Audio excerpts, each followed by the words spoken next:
Okay, how do you manage taking care of kids and parenting and getting writing done all in the middle of life at large?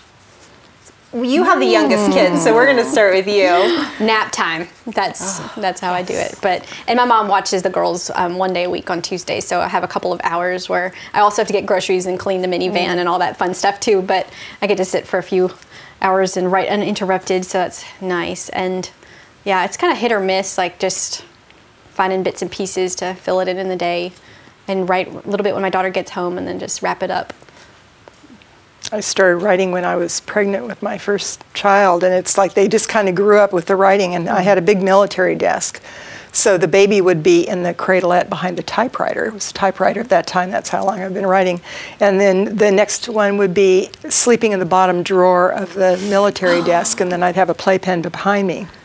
And they just were always a part of it. And when my older son was in college, he had to write a poem, and he was talking about how he remembered the sound of the typewriter and how it was kind of a soothing sound to him.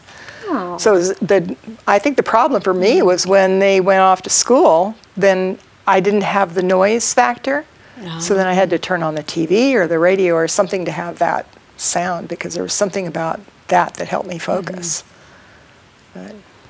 Well, I think my youngest was in preschool when I got my first contract, and so he was literally 3 hours, like 3 days a week, and so I got really good at being efficient with my time. So I wrote several books in like 3-hour chunks. Wow. But now that they're both in school, I mean, I have to be equally as efficient, but I have a little bit more time. Yeah. But thank goodness for school now.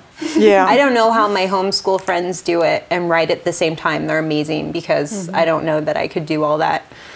Or thank goodness for empty nest. Yes.